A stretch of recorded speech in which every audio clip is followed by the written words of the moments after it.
Hello everyone. Today we will discuss about immunoglobulins. The immune system of the body consists of two major components, B lymphocytes and T lymphocytes. B lymphocytes or B cells are mainly derived from bone marrow cells,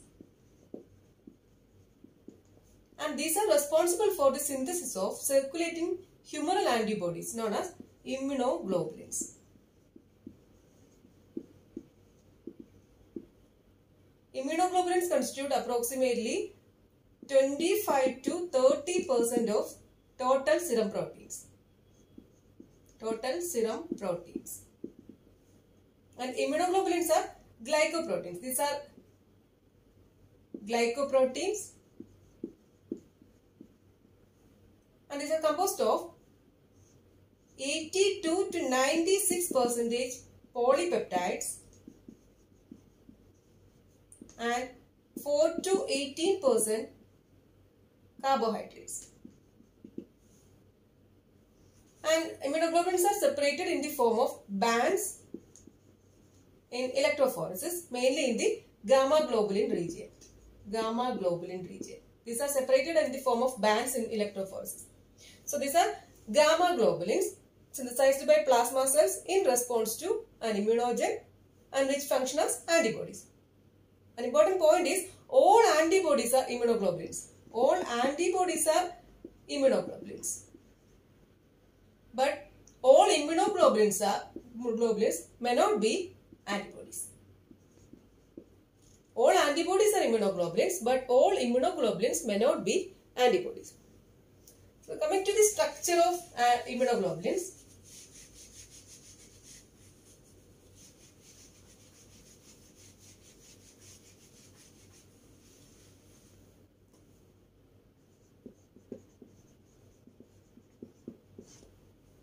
Immunoglobulins are Y-shaped structure. These are composed of 4 polypeptide chains. That means 2 identical light chains and 2 identical heavy chains. These are light chains. These 2 are light chains and this one is heavy chain. So 2 identical light chains and 2 identical heavy chains. So these are composed of 4 polypeptide chains. And these light chains and heavy chains are linked by disulfide bond. These light chains and heavy chains are linked by disulfide bonds, and the heavy chains, these are also linked to each other by disulfide bonds. And these light chains occur in 2 varieties, kappa and lambda.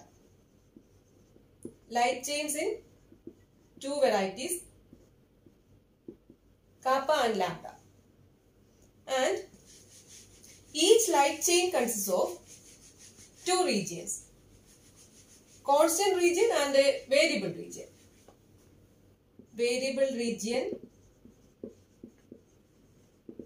And constant region.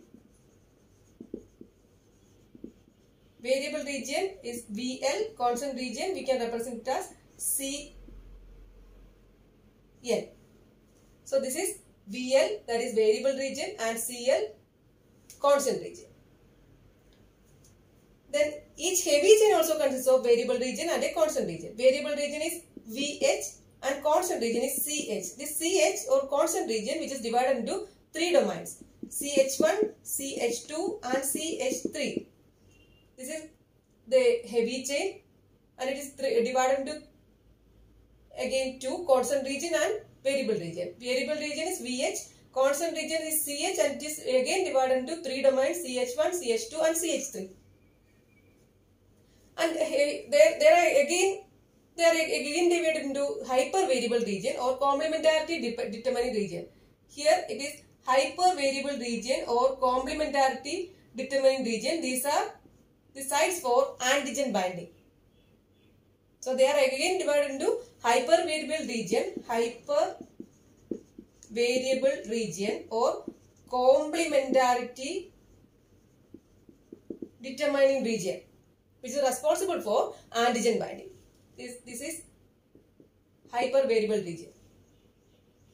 Then the CH2. The CH2 region or domain contains the complement binding site. CH2 contains the complement binding site, and CH3 region contains a site that attaches to receptors on neutrophils and macrophages.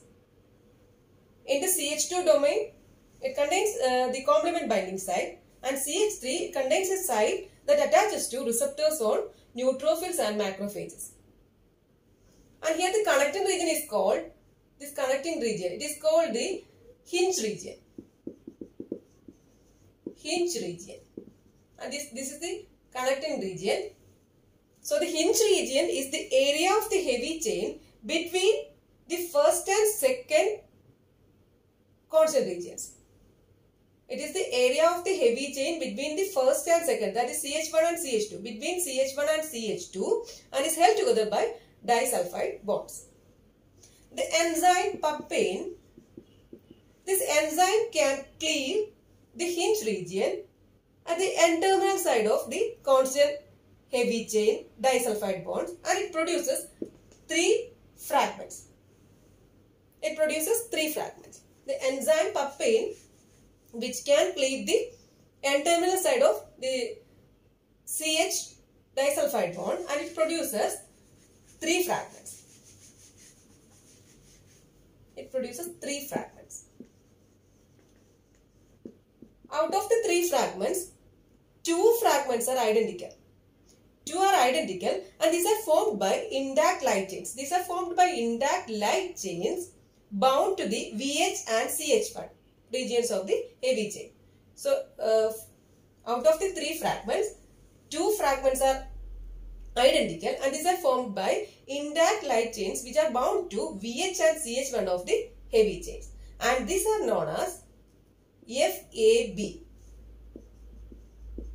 FAB fragments. FAB is fragment antibody. Fragment antibody. So these are fragment antibodies, and these are responsible for antigen binding. Then the third fragment is composed of C-terminal portion of the heavy chains bound to each other. That means CH2 and CH3. The third fragment is composed of C-terminal portion of the, this is C-terminal portion, this is NH3+. It is composed of C-terminal portion of the heavy chains bound to each other. This is known as FC fragment. FC fragment. That means crystallizable fragment. Crystallizable fragment. And this crystallizable fragment or FC fragment, it has ability to bind to complement or FC receptors, but not to antigen. FAB fragment, it has ability to bind to antigen, but the FC fragment, it has ability to bind to complement or FC receptors, but not to antigen. So that is the main structure of this immunoglobulin. It's a Y-shaped structure composed of 4 polypeptide chains, 2 identical light chains and 2 identical heavy chains. Then coming to the classification,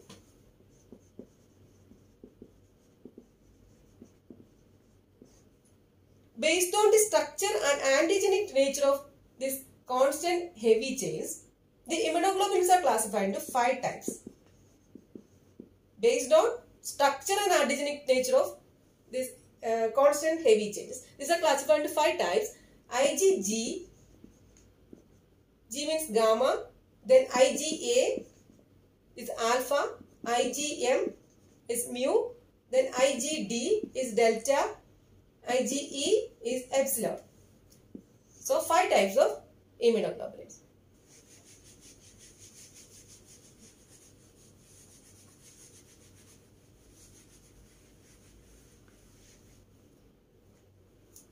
So IgG, IgA, IgM, IgD and IgE. These are the 5 types. In this, most the 75% of this serum immunoglobulin is IgG. This is the most abundant immunoglobulin, that is 75% of serum immunoglobulin. Second most common serum immunoglobulin is IgA, and it is about 15%. Third most common serum Ig is IgM, and it is about 9%. IgD is 0.27% and IgE is 0.004%. Most abundant serum immunoglobulin is IgG. Then this IgG, it is a monomeric unit. Monomeric unit. Subclasses are G1, G2, G3 and G4. IgA is also a monomer. And here it is two types, serum IgA and secretory IgA. Serum and secretory. Serum is a monomer. Serum IgA is a monomer, and secretory IgA, it is a dimer. Then coming to IgM, it is a pentamer. Pentamer means it contains 5 units.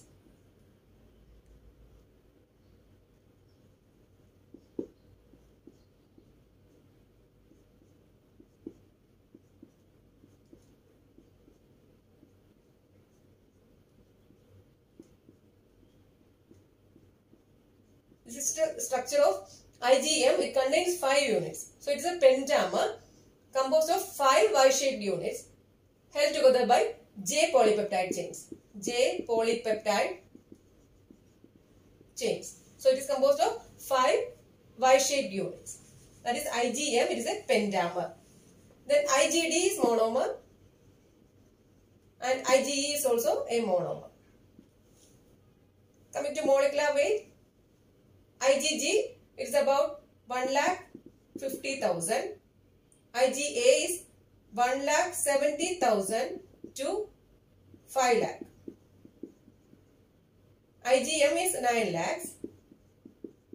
This is molecular weight. IgD, it is 1,80,000. Here it is 2 lakhs. That is the molecular weight of different immunoglobulins. Coming to serum concentration mg per dl, serum concentration in mg per dl, IgG is 800 to 1500, IgA is 150 to 400, here it is 50 to 200, this is 1 to 10, and IgE is 0.02 to 0.05. That is the serum concentrations of different immunoglobulins. Coming to function, main function of this IgG, it is secondary immune response. Secondary immune response. IgA, it protects mucous membranes. Protects mucous membranes. IgM is primary immune response. Primary immune response. IgD is B cell receptor, and IgE, it protects against parasites. Protects against parasites. That is the main functions of immunoglobulins. IgG, secondary immune response. IgA, it protects against mucous membrane. It protects mucous membrane. Then primary immune response is IgM. B cell receptor IgD. Then protects against parasites is IgE. Then coming to properties, complement fixation, only IgG and IgM fixes the complement. Complement fixation, IgG and IgM. IgA, IgD and IgE does not bind to complement or fix complement. Coming to placental transfer, only IgG placental transfer. Only IgG crosses the placenta. IgA, M, D, E does not cross the placenta. So IgG and IgM, they fix the complement, and IgG crosses the placenta. So this is about immunoglobulins. This is today's topic. Thank you for watching.